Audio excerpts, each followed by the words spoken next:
In May last year, the market regulator Sebi issued a consultation paper on total expense ratio. It includes several important proposals that would benefit retail investors. It is believed that if these proposals are implemented, then investment in mutual funds would become cheaper and there would be restrictions on their mis-selling.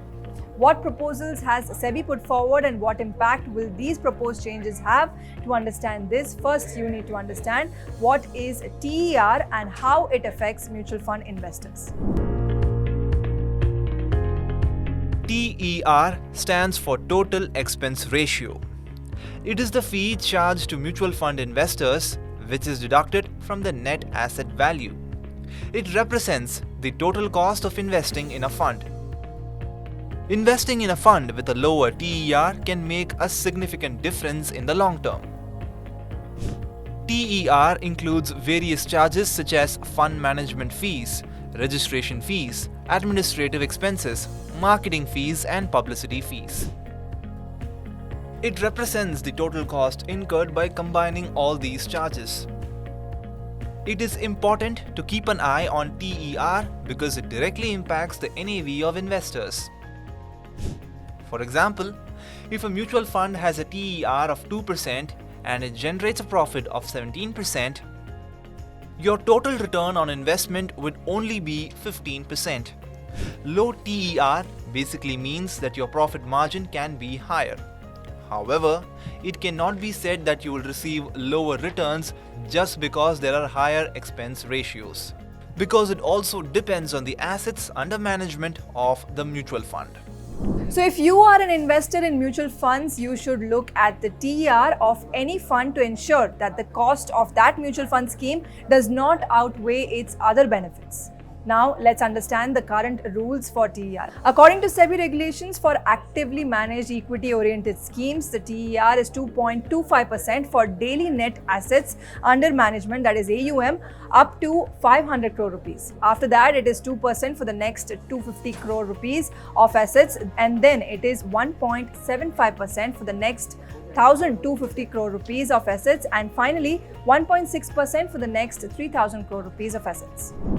Similarly, in debt schemes, for the first 500 crore rupees of assets under management, TER is 2%. This is lower than equity funds. Besides this, mutual funds charge various other fees. For example, in cash market transactions, there can be brokerage and transaction costs up to 0.12% of the trade value. Additionally, there is an extra charge of 0.3% of daily net assets for investments from towns and smaller cities outside the top 30 cities. In schemes with provisions for exit loads, there can be an additional expense of up to 0.05% of daily net assets. There is also GST on investment and advisory charges for mutual fund schemes. Due to the absence of any upper limit on additional fees, the expenses for investors in regular plans often exceed the determined total expense ratio. Now let us understand the proposals put forth by Sebi in the consultation paper. Sebi wants to make changes to the existing system to bring more transparency in fee-related matters for investors. Sebi has stated that charges should be based on the size of the AMC, that is Asset Management Company, and not the scheme itself. Now, not only that, according to the proposal, instead of scheme-wise TER, that is total expense ratio, there should be asset class-wise TER.